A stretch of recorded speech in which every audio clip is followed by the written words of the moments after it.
morning, everyone. So, welcome to the day 5 of DHIS2 Analytic Tools Academy. So, today also we have a couple of interesting topics for you that we will be covering. Just to catch up with what we have done so far. Um, from the day one, where we gave you an introduction of what we'll be doing in this DHIS2 Analytic Tools Academy, we have been going through few of the tools, which are some of them which are core DHIS2 analytic tools, as well as yesterday we did a session on WHO data quality tool, which is a supplementary DHIS2 analytic tool. So from here onwards, from today onwards, for the next 4 days, that is today, of course not on weekend, Monday, Tuesday, and Wednesday, we'll be covering up the other core modules, core analytic tools in DHIS2, namely the pivot table, the data visualizer, maps, and dashboards. So because of that, these four sessions, the 4 days that are coming, including today, is going to be kind of very interesting as well as important when it comes to DHIS2 analysis. And also from a perspective of exercises, the graded exercises, all these 4 days we'll be having graded exercises. So which of course will can contribute to 10% of your final grade each, right?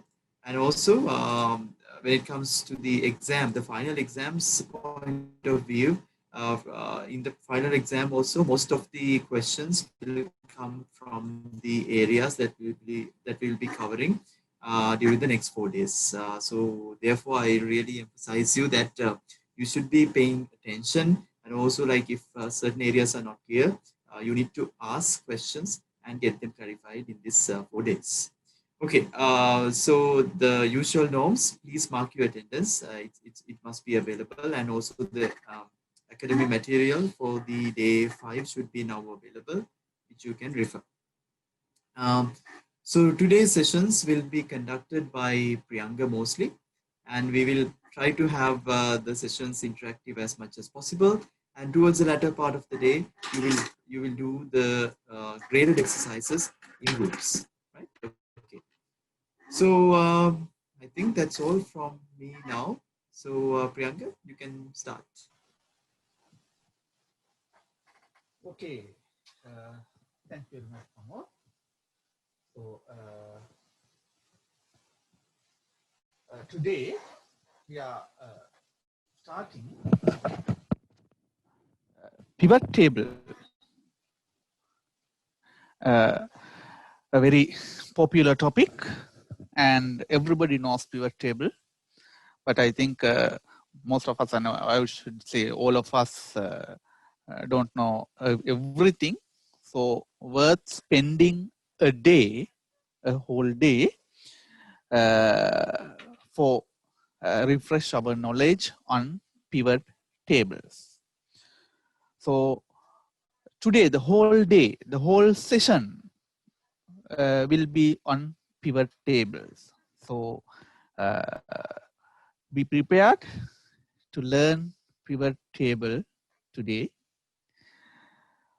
Right. So basically, objectives and overview in this session. So following things will be covered basically about pivot tables, and at the end of the session, you should be able to create pivot tables selecting different dimensions, and you should be able to manage the table with table layout. So that is pivoting your pivot table, and you have to you should be able to detail your organic selection options and understand data element selection options and work with dynamic data element dimensions, and you should be able to save your pivot tables and many more, not only this list. So we are discussing a little bit further to this objectives list. Okay. So for the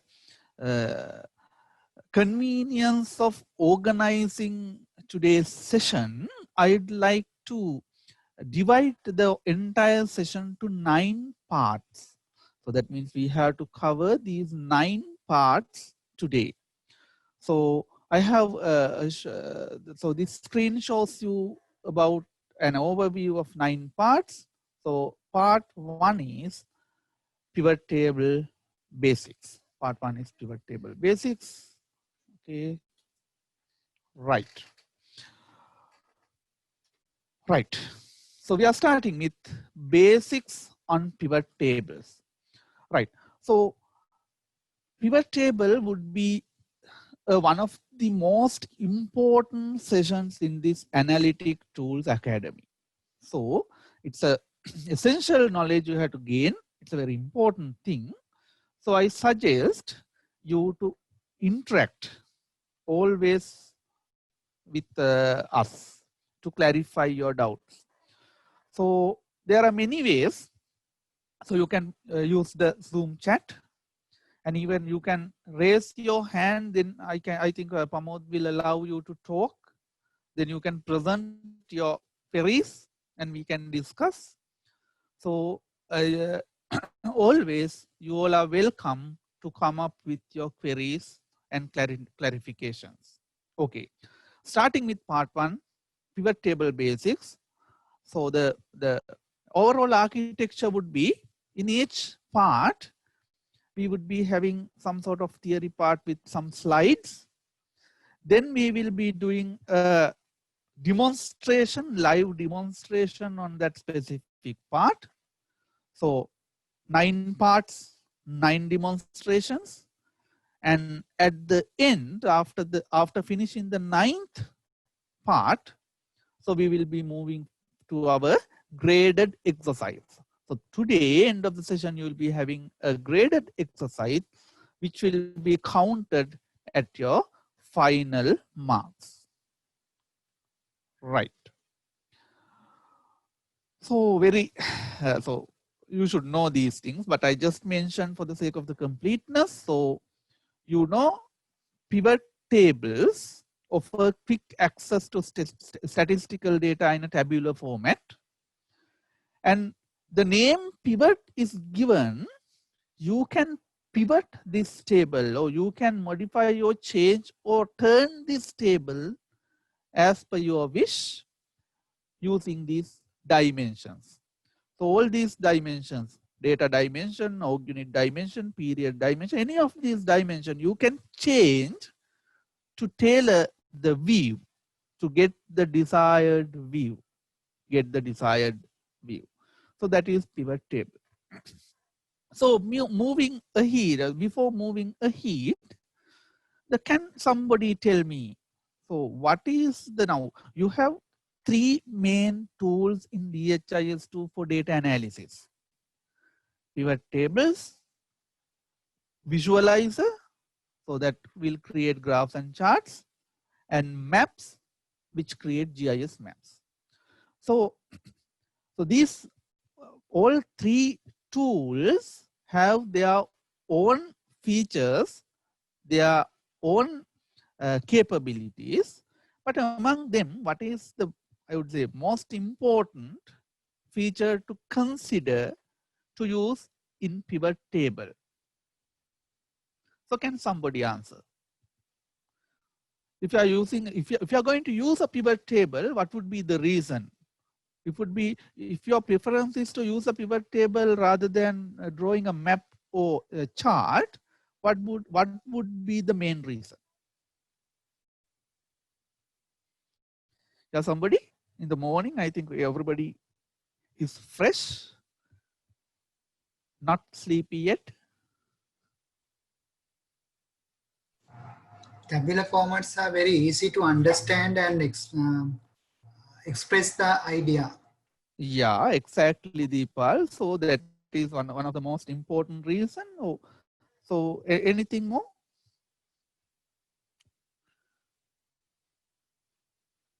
Somebody else? Sometimes if you are given same data in tabular format or in a graph, maybe somebody say the graph is more readable for me. Sometimes, yes. So why I'll change the question. Why you decide to use a pivot table in some instance? What is the main consideration? Yes, somebody else? This is Dimensions when it is needed. Dimensions, what do you mean? Yeah, for all the tools, you need all 3 dimensions.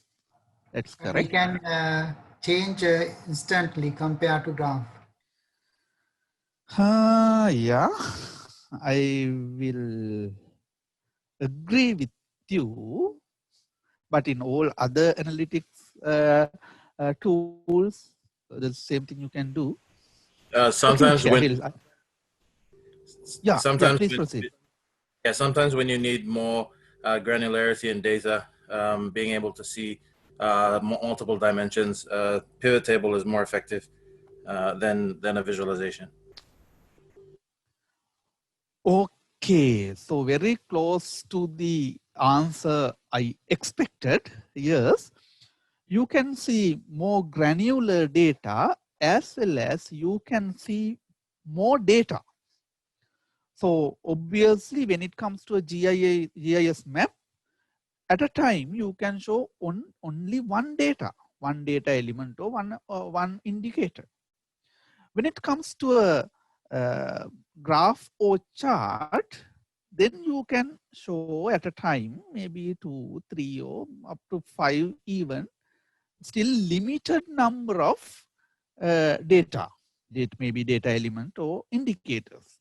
But compared to pivot table, in a pivot table, so you can use a relatively large number of data, large number of dimensions, large number of periods, large number of org units, and also the granularity, the data categories. So very easy to manipulate and very easy to pivot, change. So that is the main advantage. So that is why basically we are using a pivot table at some instance. Okay. Right, very good.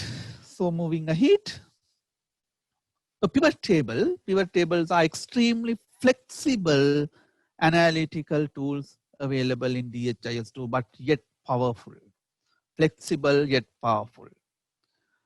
So a pivot table displays all 3 main dimensions.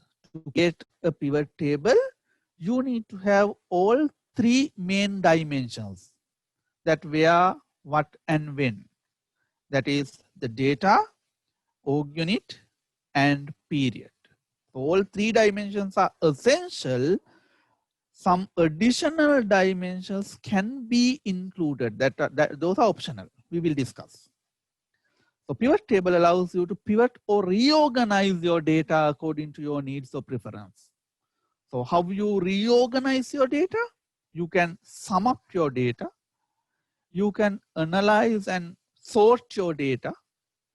So that's like that. So you can reorganize data in pivot tables. So pivot table are considered as tools for data aggregation and analysis. Okay, right. So creating a pivot table, you probably, because you all have followed the fundamental course, so you should know you need to specify 3 main W's or 3 main dimensions to create a pivot table. What, when, and where. So in what dimension you will be specifying what data you need to include in your pivot table. So your data could be data element, maybe an indicator, reporting rate, or even tracker data. In when dimension, you will be specifying the period or periods you need. So there are 2 methods of specifying your period, absolute and relative. We will be clearly discussing those once we are doing our demonstration. And the organization unit, again, you can select one or multiple organization units. So there are multiple ways of selecting, which will be discussed while our demonstration. Right. So these are the three main three main dimensions you need to create a pivot table, data, periods, and organization unit. Data, periods, and organization unit. Any of these dimensions may contain one or more parameters. For data, you can have one data, or maybe you can have 25 data. Same for the periods and same for the organization units. Okay. So I'm not getting a longer time for these basics because I am sure you all have created a pivot table at some point. So I am going a little fast in these basics. So this is now, so this is a screenshot just to complete, just for the sake of completion of the presentation. So this is how you are selecting data, and the data tab we will discuss further in our demonstration. And then step 2 is to select period. You have to select the period. We will discuss further. And step 3 is selecting org unit. So there are 3 steps: selecting data, period, and organization unit. Finally, what you are doing is you click on update. Until you click on update, the table will not appear. Once you click the update button, so then you can see your table. Right. So now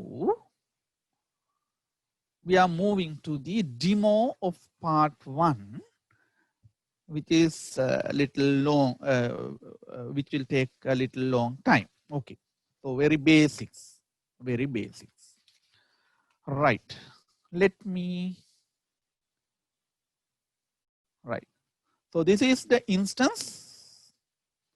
The WHO aggregated configuration demo instance. You also have access to this. So while doing our demonstration, I will try to minimize my speed so that if you have facilities, you also can join with me to do this demonstration. So doing the demonstration while I am presenting will help you to understand this well, right? Starting from very simple points, I am just signing up to my instance. All right. So we all know to create pivot tables, you have to open pivot table app. You have to open pivot table app. Right. Now what you are seeing is the pivot table app. The pivot table app. So you know about the pivot table app, but I will just mention few things. In this pivot table app, so basically you can divide this pivot table app to 2 parts, left side and the right side.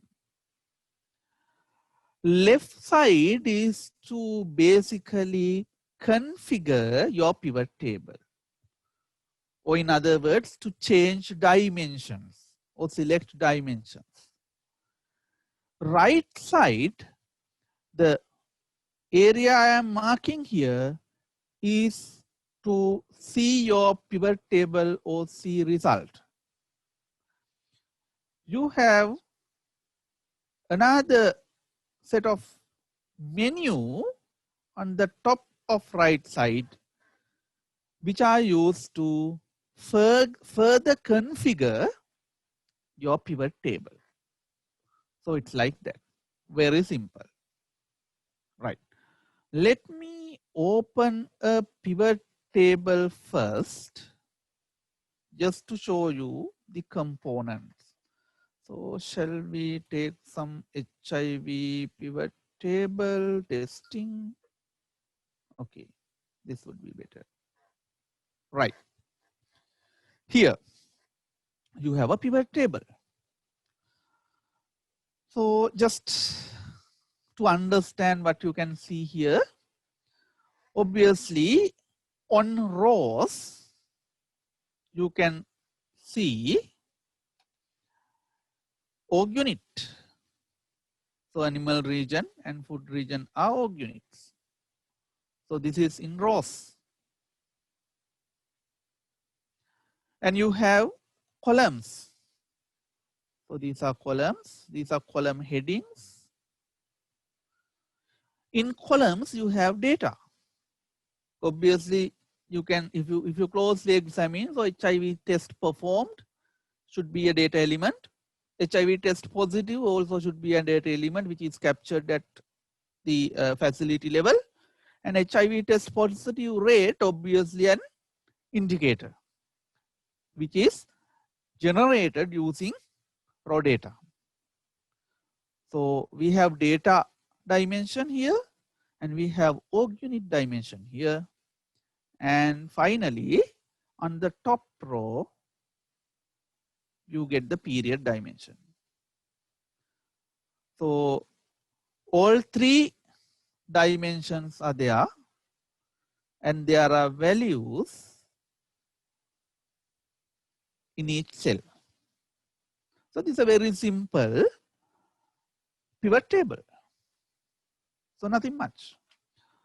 So then we will focus how you select these three main dimensions, data, period and organization unit, to be included in a pivot table. Right. So,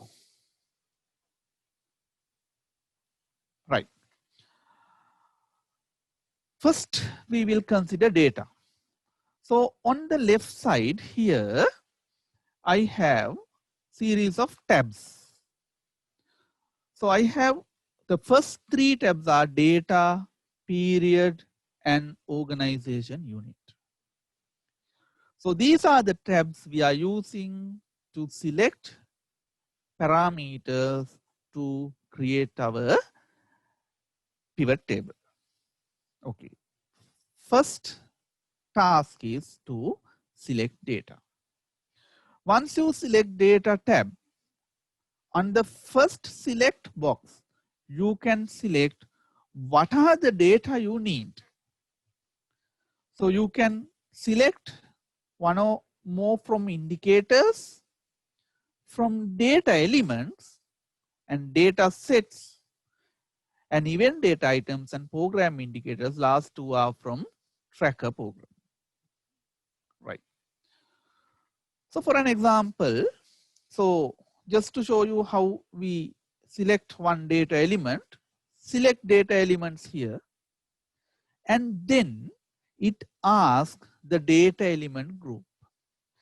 If you can remember the very first day or the second day, we discussed about metadata. So we are grouping our data elements. We are making our data element groups. So at that point, we didn't have any clear idea why we are creating our data element group. This is why we are creating our data element group. Just to group them to make it easy to select among those groups.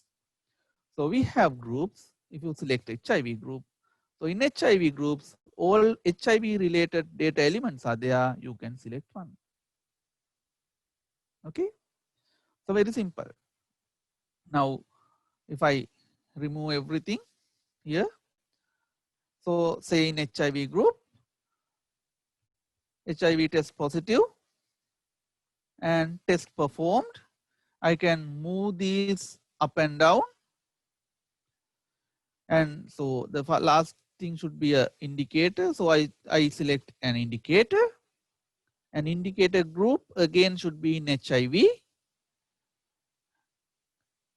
Test positive. Yeah, shall we search? Here, test positivity rate. Very simple. Now we have our data. So you have, if to include these data, whatever the data, maybe data element, indicator, you have to put them from the left side, which is available side, to the right side, which is selected side. So if the data elements or indicators or report whatever are in right side or the selector side, so it will appear on your pivot table, right? So that is about indicators and data elements. You have data set option here. Under data set options, you have reporting rates for all the data sets you have in your system. We'll go further down. Reporting rates. Reporting rates on time.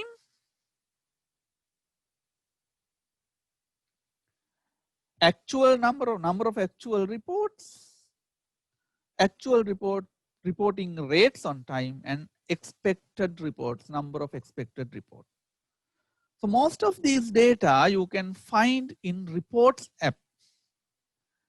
But you know, you cannot publish anything from reports app on dashboards.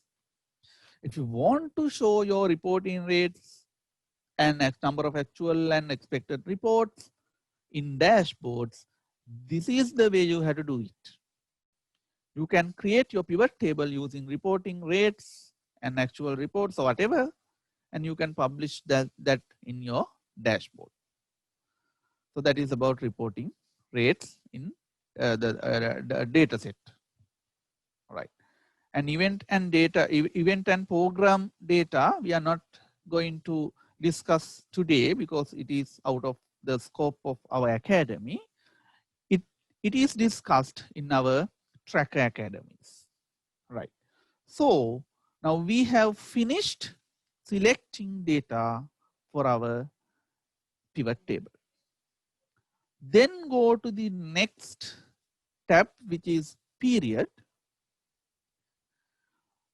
So while we are presenting the slide, we discussed there are two types of periods. There are two types of periods: fixed and relative. You would say absolute and relative. So what is relative period is, now you can express a period related to the day you are standing on, related to today. So if I say last month from today, so it is July. So when you are last month standing on next month, that is on say on September 5th, you are referring to last month, so that comes August. Likewise, the relative period change depending on the day you are standing on. So these are the options available for relative periods. So you can't select anything more other than this list. You have to be confined to this list. So almost all relative periods are available in this list. You can select one or even multiple. So if you want to show last 6 months and even last year, so you can select any combination as you wish, depending on the need to be included in your pivot table. So that is how you select a relative period for your pivot table. Right. Then the absolute period or fixed period. Rather than specifying last month, last week, yesterday, today, you can exactly specify 2020 July. So that is a fixed thing. It won't change depending on the day you are standing on. So how you select a fixed period is, first select the period type. If you want to select first 3 months specifically of this year, go to the monthly, then you can see all months in this year on left side. So you can move to the previous year by clicking on previous year. And you can go to the next year by clicking on next year. Right? We are in 2020. So you can double click or select and click on this arrowhead to move them to the selected side so that you have selected this. And you can select a combination from fixed period and from relative period. So for an example, shall we show, like I'll select last 3 months from, or this month from relative period, and January, February, March from fixed period, and update. Now you can see January, February, March, and this month is August is included in my, August is included in my pivot table. So I will revert that. Right. So that is how you are selecting periods for a pivot table. Next thing, organization unit. The third and final essential dimension to create your pivot table. Organization unit. Right. So very simplest way of selecting your organization unit is you can select one of these 3 relative boxes. So if you select user org unit, that means the org unit you have the authority to view data. So your user count is assigned to a level of org unit. So if I update this, as I have the entire access to the system, so I can see my user org unit is training land. User subunit is 1 level below, so that is obviously a regional level. User sub 2 units are 2 levels below, obviously should be districts in this case. So that is the easiest way. The importance is when you create a pivot table using this relative org unit, then you can save that as a favorite and publish in a dashboard. And that dashboard can be published in any user in your system. So if you create your pivot table with your user org unit, so I can see training land as my user org unit. Somebody who is registered to dog district will see dog district as their org unit. So same pivot table can be used among all the users in the system. So that is the important. So that is one method of selecting organization unit. And there are 3 more methods. There are 3 more methods. So to explore those methods, you have to click on here, near the cogwheel.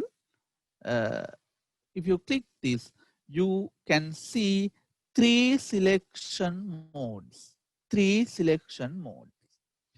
First selection mode is select organization unit. I will remove this. Okay. Select organization unit, then I will remove this. All right.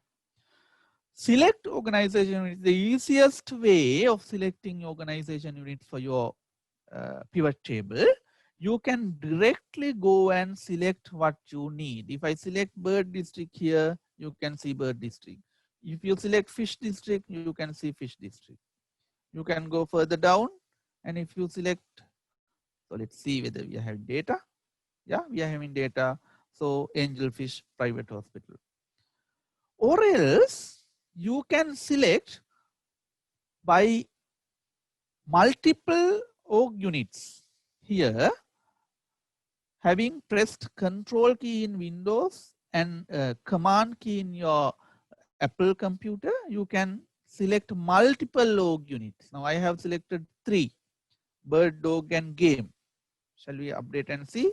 Here, I have 3 districts. Likewise, you can have a combination. I will get some more districts from food region and also the entire animal region. So animal region and all the other districts are here. So that is how you are selecting organization unit with first option, that is select organization unit. Right. Moving to the second option, which is select levels. Select levels. So here you select level. Then you have to select which level you need to display. Which level you need to display. Now, to do this, you have to make settings in organization units in maintenance app. There's a part to specify your levels. So while we were doing metadata, we demonstrated that. So there are 4 levels in this instance. So if I need to see all districts, fine. So I have selected district level, and one more, you have to specify where. So you can select all districts in training land. This means, so if I have selected training land from down, so this means all districts in training land. We will see all the districts. Or else you can select all the districts in food region. So it will show all the districts in food region only. So shall we see here? Now you can see all the districts in food region. So facilities in staple district. Here. Likewise, you can select any combination of organization unit levels. So that is how you select organization unit levels to your pivot table. Third method is to select groups. To select organization groups, again, you have to group your organization units in maintenance app. While we were discussing, we demonstrated, while you are preparing your organization unit, you can group organization unit. So this is one place you need those groups. So by clicking on this select box, you can see all the groups of organization units in your instance. So here, for an example, I will select public institutions. So public group. So there should be a large number of public. So I will go to a district, in CAT district. So this means public institutions or facilities, number of public facilities in CAT district. So shall we update and see here? So these are the public facilities in CAT district. If you go little up, animal region, there should be a long list. Yeah, obviously, right? So it's very easy. I don't think there's any confusion on selecting these dimensions, data, period, organization unit for a pivot table. So very easy. So I like if you are following me, if you are having a separate screen or separate laptop or something, if you don't have facilities at this moment, so all the videos will be available in our LMS to follow at a later stage. All right. So this is everything we have to learn in part one. So that is, let me write, this was the original one, right? So this is everything in part 1, which is basics.